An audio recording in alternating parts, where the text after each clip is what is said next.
Hello friend, today we'll discuss about the advanced machining process, that is the electro beam machining process.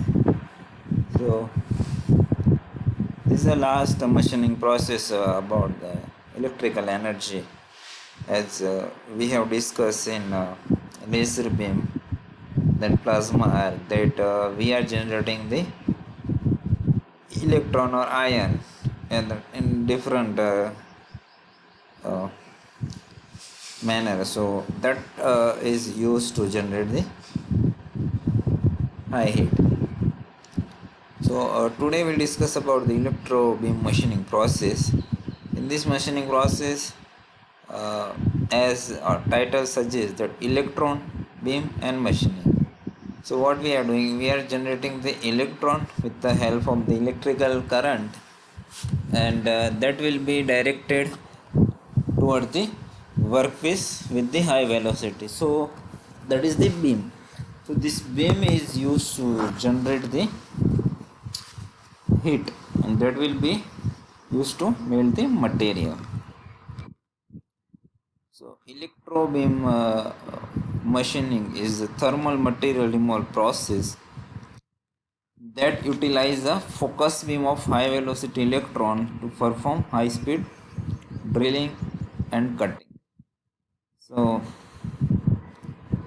main function is to cut the material, or even you can generate the hole. Use with high power density to machine material. The mechanism of material removal is preliminary by the melting and rapid vaporization due to intense heating by the electron. This process also known as the electro-optical thermal process, because we are using the optical lenses to focus the electron on the target material. Very high drilling rate are achievable, can machine almost any material. So this process don't have any material effect on the machining, like in EDM and plasma, that the material should be conductive, not conductive. So in this machining process, you can use any material. See, this is the schematic outlet of the electro beam machine.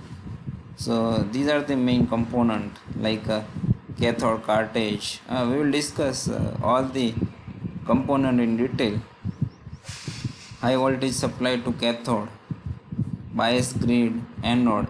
Here, as we have discussed in earlier all the process, there the cathode, this means negative is which is connected with the tool and the or electrode, and the anode, that is the workpiece, as we have discussed in a number of processes. But in this case, the function of anode is totally different.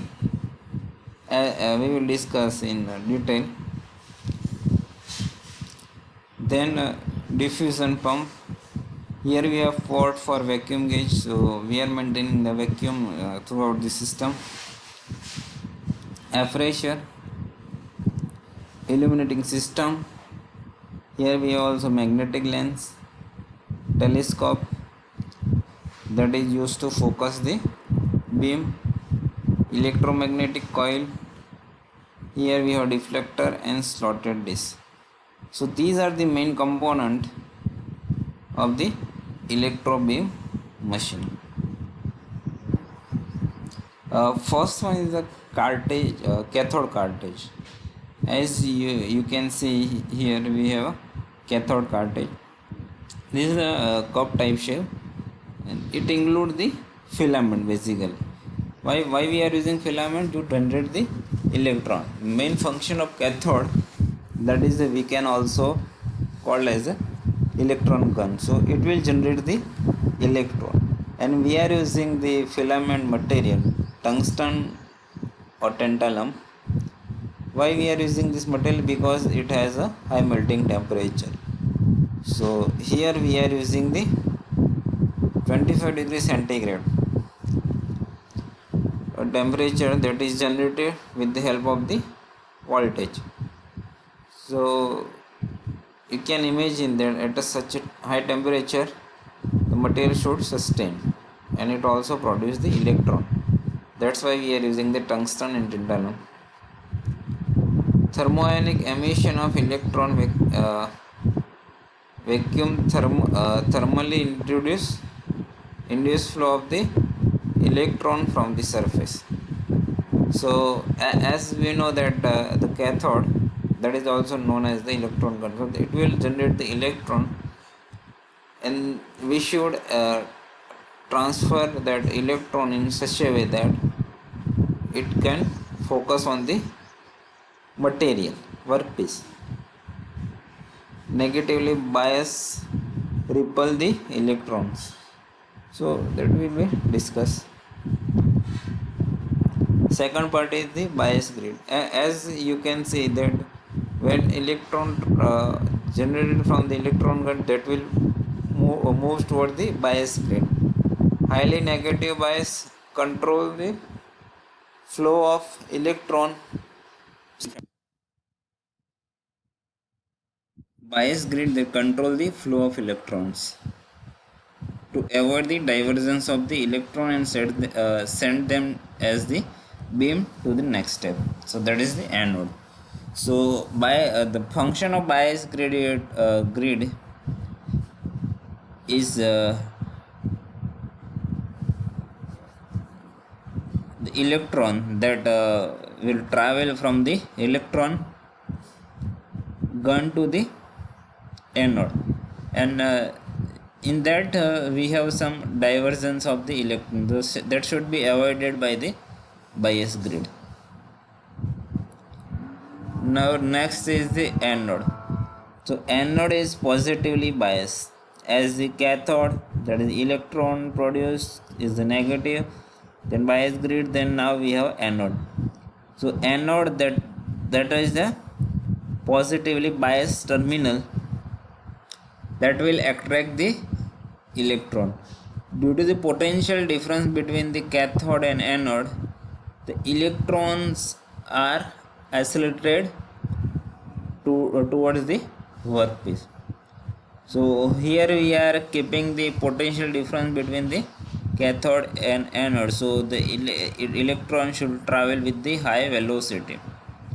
The velocity is approximately half the velocity of the light that passing through the anode. Now next is the magnetic lens. Same function as the any lens, as the concentrate the beam of the electron, shape the beam, reduce the divergence of the beam. As you can see,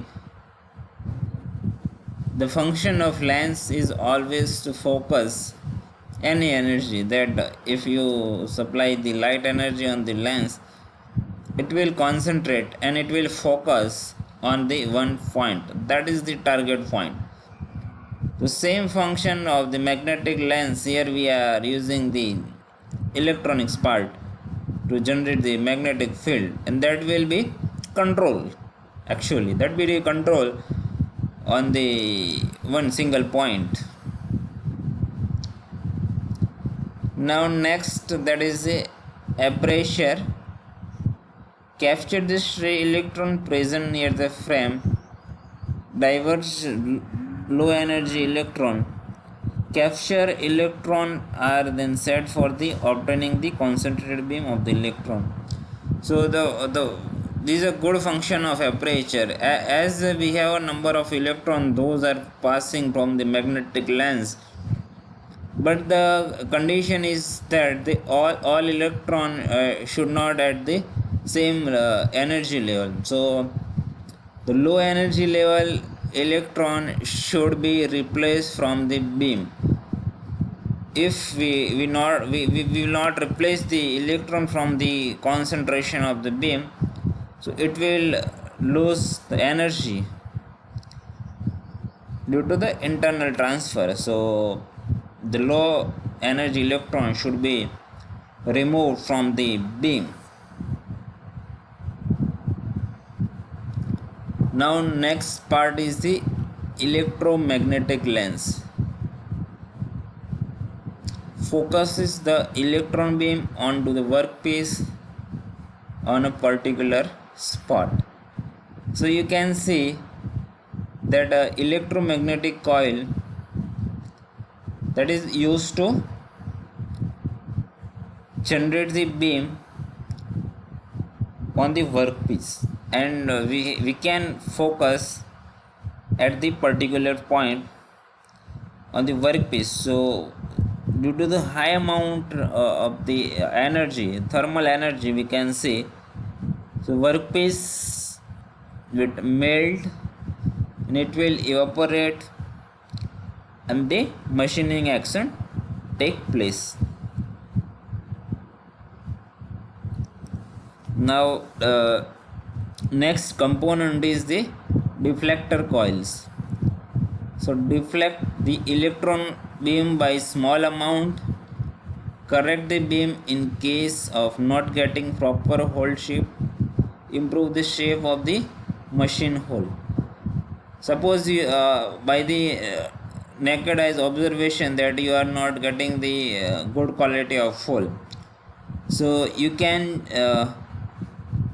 change the setting of deflector and you can focus on the workpiece to get the good quality of hole. So this is the basic function of the deflector. Next part is the illuminating system and telescope. Both are used simultaneously to align the electron beam with the workpiece. So operator can observe continuously on the beam with the help of telescope, so he can focus if any distraction is there in the machine. Last part is the slotted disc. To avoid obstruction of the vapor of metal into the optical window of electrobeam machine, allow electrobeam to pass but not the vapor metal fumes to pass through it. Synchronize with the pulse beam. So the function of the slotted disc is very important. So it will not allow any vapor particle or metal fumes on the upward direction, and it is also synchronized with the pulse beam, so that this can close the hole in the operation conditions. So these are the main component as we have discussed so far about the electrobeam machining process. So this process is almost similar to other machining process, but the component are somewhat more, and the function of the all the component are different, as we have discussed.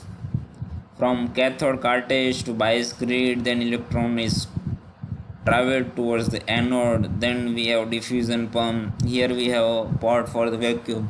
Why vacuum is required, that we will discuss later on in next lecture. Then magnetic lens, then aperture, then illuminating system, telescope, then electromagnetic coil, deflector coil, and at last slotted disc.